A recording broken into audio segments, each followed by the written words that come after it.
Hello friends, welcome to TKP classes. आज हम पढ़ेंगे रिप्रोडक्शन एनसीईआरटी साइंस की क्लास 8। तो चलो स्टार्ट करते हैं। All living things ultimately die. सारे लिविंग ऑर्गेनिजम्स होते हैं वो कभी ना कभी तो मरते हैं। However life continues from generation to generation.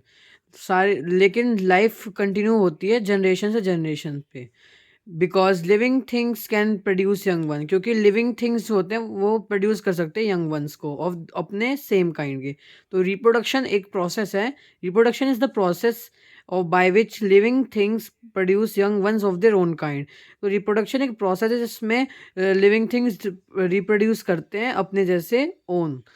In the living organisms, if one of the organ systems such as digestive living organisms में वन ऑफ द ऑर्गन एक ऑफ द ऑर्गन सिस्टम होता है सच एज डाइजेस्टिव सर्कुलेटरी और excretory stop working, रुक जाता है। तो फिर ऑर्गेनिज्म डाई, तो फिर ऑर्गेनिज्म मर जाता है। But the reproductive system is not needed for the organism to stay alive. पर रिप्रोडक्टिव सिस्टम जो है वो इतना ज़रूरी नहीं होता ऑर्गेनिजम्स के लिए ज़िंदा रहने के लिए। However without its it the organism can not produce. However लेकिन फिर भी बिना रिप्रोडक्टिव ऑर्गन के कोई भी उनके अपने ऑफस्प्रिंग्स प्रोड्यूस नहीं कर सकता। As in plants there is no type of reproduction. Plants के अंदर कोई भी टाइप ऑफ रिप्रोडक्शन नहीं होता। इन एनिमल्स दो टाइप की रिप्रोडक्शन होते हैं, सेक्सुअल और एसेक्सुअल। दो टाइप के होते हैं। तो पहला, there are the varieties of ways in which animal reproduce. बहुत सारी वेराइटीज होती हैं जिसमें एनिमल्स रिप्रोड्यूस करते हैं। जैसे some animal reproduce by giving birth. जैसे कुछ एनिमल्स प्रोड्यूस करते बेबी को बर्थ दे के, बेबीज को, जैसे ह्यूमंस यानी हम लोग और काउस। कुछ एनिमल्स होते हैं जो एग ले करते हैं, फिर उनसे बच्चे होते हैं। जैसे फिर उनसे बच्चे हैच होते हैं, जैसे बर्ड्स हो गई, स्नेक्स हो गए। हाइड्रा जो होता है उसके अंदर द ऑफस्प्रिंग ग्रोज होता है बाय द पेरेंट बॉडी के, एक पेरेंट बॉडी से होता है हाइड्रा में। इन अमीबा में सिंपली स्प्लिट्स हो जाता है वो इनटू टू में, टू डॉटर सेल्स में स्प्लिट हो जाता है वो, उनमें डॉटर सेल्स में स्प्लिट होता है अमीबा में। तो पहले आता है sexual reproduction. Most advanced multi cellular animals such as insects हो गए, रेप्टाइल्स हो गए, मैमल्स हो गए, reproduce by the method of sexual reproduction से होता है। सेक्सुअल रिप्रोडक्शन इन्वॉल्व करता है फ्यूजन ऑफ फीमेल का और मेल का reproductive cells to form of fertilized eggs that grows into an organism। reproductive cells होते हैं जो फॉर्म करते हैं जब स्पर्म और एग जब साथ में मिल जाते हैं तो वो फ्यूज करके एक नया ऑर्गेनिज्म बनाते हैं। इन एनिमल्स सच एज फ्रॉग्स हो गया, फिश हो गया, बर्ड्स हो गया, रेप्टाइल्स हो गए एंड ह्यूमन हो गए, देयर आर सेपरेट मेल और फीमेल होते हैं, सेपरेट फॉर्म और सेक्सेस, सेक्सेस बोलते हैं जिनको, विद डिफरेंट रिप्रोडक्टिव ऑर्गन, जिनके डिफरेंट रिप्रोडक्टिव ऑर्गन होते हैं। An individual therefore produces only one kind of reproductive cell और गैमीट्स। इंडिविजुअल करते हैं वो प्रोड्यूस करते हैं ओनली सेम काइंड के रिप्रोडक्टिव सेल्स जिनको गैमीट्स भी बोलते हैं। The male sexual organ produce the sperm cell. जो मेल्स होते हैं उन वो गैमीट्स, जो मेल गैमीट्स होते हैं वो प्रोड्यूस करते हैं स्पर्म सेल्स को, जिन्हें स्पर्म्स बोलते हैं। जो फीमेल होती हैं वो प्रोड्यूस करते हैं एग्स या फिर ओवा या एग दोनों बोल सकते हैं। Therefore, in these organisms, two parents, one male and one female are required। इसमें दो पेरेंट होते हैं, एक मेल होना चाहिए और एक फीमेल होना चाहिए फॉर सेक्सुअल रिप्रोडक्शन के लिए। हाउएवर इन अर्थवॉर्म जो होते हैं और लीचीज होते हैं, both male and female reproductive organ are present in same individual. लेकिन जो अर्थवॉर्म हो गया, लीचीज हो गए, इन दोनों के अंदर एक ही पर्सन के अंदर फीमेल के भी पार्ट्स होते हैं रिप्रोडक्टिव के और मेल के भी होते हैं, दोनों के होते हैं। organisms in which both male and female gametes are present, जिनमें मेल और फीमेल गैमेट्स दोनों प्रेजेंट होते हैं, उन ऑर्गेनिजम्स को बोलते हैं हर्माफ्रोडाइट्स। ड्यूरिंग सेक्सुअल रिप्रोडक्शन के दौरान the sperm and ovum fuse together, sperm और ओवम फ्यूज करते हैं एक साथ, जिसे ओवा भी बोलते हैं ओवम को, to form the third cell form करने के लिए, जिसको बोलते हैं हम zygote. Zygote, the fusion of the sperm and ovum is called fertilization. जब फ्यूज हो जाते हैं दोनों स्पर्म और एग, तो उन प्रोसेस को बोलते हैं, उस चीज को बोलते हैं fertilization. The zygote is over the first cell होता है इन द न्यू ऑर्गेनिजम्स में, it changes over the period of time में चेंज होता है to form the new organism बनने के लिए। अब आता है fertilization. There are various methods by which fertilization takes place in the living organism. बहुत सारे मेथड्स होते हैं जिनके द्वारा फर्टिलाइजेशन होता है।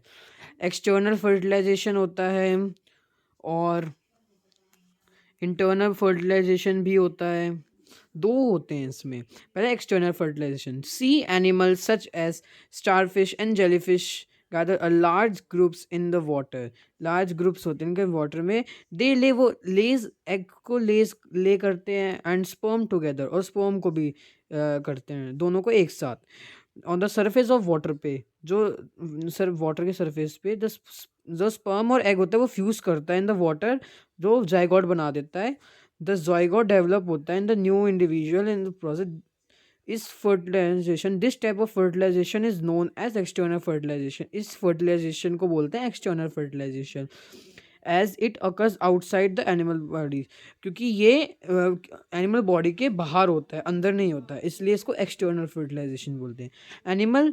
Animals living in or near ponds and lakes also have external fertilization. Animals जो उसके पॉन्ड्स के नियर रहते हैं या फिर उससे पॉन्ड्स के नियर या फिर दूर रहते हैं, वो भी एक्सटर्नल फर्टिलाइजेशन करते हैं। During springs and the rainy season, springs और रेनी सीजन्स के दौरान फ्रॉग्स एंड टॉड्स होते हैं, वो मूव करते हैं तो पॉन्ड्स में और स्लोली मूविंग स्ट्रीम्स में।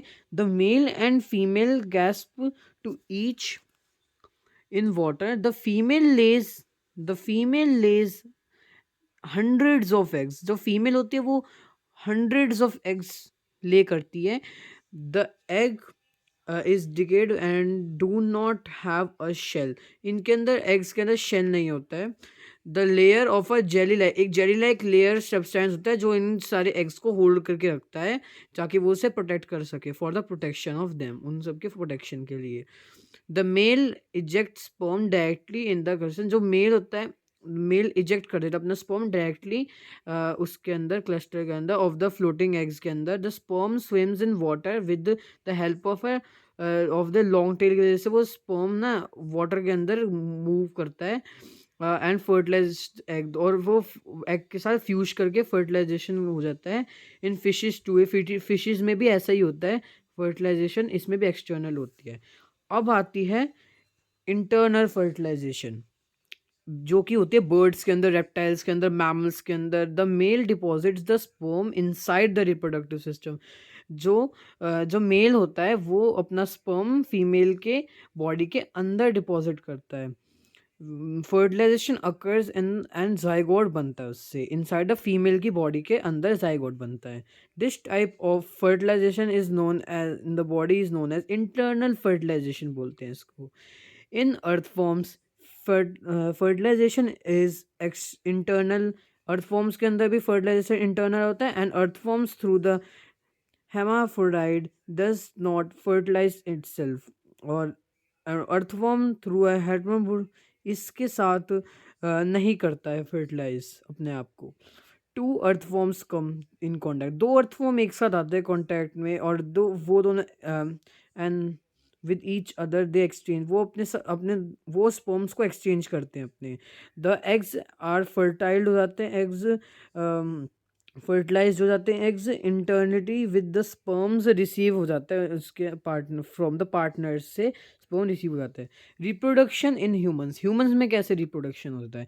Human reproductive involves two sexes होते हैं, मेल एंड फीमेल, दो सेक्स होते हैं, मेल और फीमेल। वो each sex has a different reproductive system, हर एक सेक्स के पास अलग अलग रिप्रोडक्टिव सिस्टम होता है। Fertilization is internal and developed zygote is a fully formed individual अगर इनसाइड बॉडी के अंदर होता है, फीमेल के अंदर जाइगोट जब भी फ्यूजन हो जाता है तो बॉडी के अंदर ही जाइगोट डेवलप होता है, वो भी फीमेल की बॉडी के अंदर। तो ये डायग्राम है, ये पेनिस, स्क्रॉटल सेक्स, टेस्टीज होती हैं, ये पेनिस होता है, यूरेथ्रा होता है, ये वास्ट डिफरेंस होता है, ट्यूब लाइक स्ट्रक्चर जो स्पर्म कैरी करती है। और ये फीमेल का है, ये स्पर्म है, स्पर्म का डायग्राम है, और ये वेजाइना का डायग्राम है। ह्यूमन वेजाइना और यूट्रस और मतलब फीमेल रिप्रोडक्टिव सिस्टम का डायग्राम है ये। तो अब आता है पुबर्टी। पुबर्टी क्या होती है? The onset of sexual maternity occurs in a boys at the age of 11 से 16 ईयर्स। तो एक ऑनसेट सेक्सुअलिटी मतलब जो चेंज आता है बॉयज़ के अंदर जो कि 11 से 16 साल के बीच में आता है, और गर्ल्स के अंदर 10 से 15 साल के बीच में आता है, उसको बोलते हैं पुबर्टी, क्योंकि this is known as puberty. In boys puberty marked by the voice becoming deeper. Puberty boys के अंदर कैसे होती है? जब उनकी आवाज़ भारी होती है और चेंज होती है। ग्रोथ ऑफ हेयर्स, उनके फेसेस पे और हेयर्स और उनकी बॉडीज़ पे हेयर ग्रो होते हैं, उनकी मसल्स डेवलप होती है, और प्रोडक्शन स्पर्म, और स्पर्म का प्रोडक्शन टेस्टीज़ के द्वारा भी होता है। टेस्टीज़ स्पर्म प्रोड्यूस करना स्टार्ट कर देती हैं। गर्ल्स के अंदर क्या होता है? ब्रेस्ट बिकम्स बिगर। गर्ल्स के अंदर ब्रेस्ट बड़ी हो जाती है और हिप्स भी बड़े हो जाते हैं और और गोल हो जाते हैं। These changes are caused by hormones that are different in girls and boys. तो ये अ, अ, तो दीज चेंजेस, जो ये चेंजेस होते हैं, ये कॉज होते हैं बाय हॉर्मोन्स जो होते हैं बॉयज़ और गर्ल्स के, वो डिफरेंट होते हैं, इसलिए ये सब चीज़ें होती हैं पुबर्टी के टाइम। मेल रिप्रोडक्टिव सिस्टम क्या होते हैं? In males the reproductive system are in pairs of testes होती हैं मेल के अंदर। एक दो सिंगुलर टेस्टीज होती हैं, जैसे फिगर 9.2 जैसे मैं हमने दिखाई थी इसके अंदर। They are located outside the abdominal cavity. ये आउटसाइड बाहर होती हैं, एब्डोमिनल कैविटी के बाहर होती हैं, इन द सैक में, called scrotal sac. Scrotal sac बोलते हैं, जो मैंने आपको दिखाया था, ये है scrotal sac. The testis produce the male gametes. जो टेस्टिस होती हैं वो मेल गैमीट्स प्रोड्यूस करते हैं, जिसको हम स्पर्म भी बोलते हैं, इन मिलियंस, बहुत सारे में। Each sperm is a single cell. एक ईच स्पर्म है वो सिंगल सेल है, with all the usual cells के कंपोनेंट्स की तरह। Each sperm has a head. हर एक स्पर्म के पास हेड है और मिडल पीस है और एक टेल है। The testis also secrete the male hormones testosterones. जो टेस्टीज होती हैं वो मेल हार्मोन प्रोड्यूस करती हैं, जिसको बोलते हैं testosterone. The sperm leaves each testis through the sperm duct. Sperm duct के द्वारा स्पर्म लीव करता है टेस्टिस को, और जिसको स्पर्म डक्ट को हम वास्ट डिफरेंस भी बोलते हैं। As a sperm move through the sperm duct या फिर vas deferens, fluids from these glands pour their secretions into the ducts. Secretion ducts के अंदर होती है secretion. The mixture of fluids and sperms is called semen. इस process को बोलते हैं semen. The sperm swims in it and reach the urethra. Urethra तक पहुंचता है स्पर्म स्विम करके, which lies outside the penis, जो पेनिस के बाहर होता है। The penis is the organ जो ट्रांसफर करता है स्पर्म को वेजाइना के अंदर, जो कि फीमेल बॉडी का पार्ट है। अब आता है female reproductive system. Female reproductive system, the female reproductive system है इंक्लूड करते पेयर ऑफ ओवरीज होती हैं इसमें, जैसे ये पेयर ऑफ ओवरीज हैं, और एंड ओवरडक्ट होता है इसके अंदर, एक ओवरडक्ट होता है। Include a pair of ovaries, oviduct, जिसको हम फेलोपियन ट्यूब भी बोलते हैं। यहाँ पे एक फेलोपियन ट्यूब भी है, ये फेलोपियन ट्यूब है, ये fallopian tube. The ureters and the vagina, एक यूरेटर होता है, एक वेजाइना होता है। These are located at the lower abdominal cavity. ये लोअर एब्डोमिनल कैविटी के अंदर होता है। The ovaries produce the ovum. Ovum या फिर एग प्रोड्यूस करती हैं। Usually ovum is released from one of the ovaries every month. हर मंथ में ओवरी से एग रिलीज होता है। The release of the ovum from ovary is called ovulation बोलते हैं इस प्रोसेस को। The ovum is a single cell. Ovum single cell है। The ovaries are secreted the female hormone. जो ओवरीज होते हैं वो सेक्रेट करते हैं फीमेल हार्मोन, जिनको बोलते हैं ईस्ट्रोजन और progesterone. The ovum travels through the oviduct to the uterus, जिसको हम वॉम्ब भी बोलते हैं।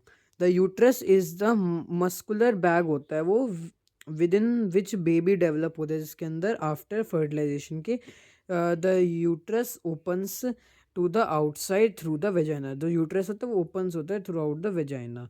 तो मैंने अभी आपको यहाँ तक चैप्टर कराया है। तो जो बाद में फर्टिलाइजेशन से स्टार्ट करूँगा मैं नेक्स्ट वीडियो में। Till then thank for watching and subscribe my channel TKP classes. Till then thanks for watching, bye.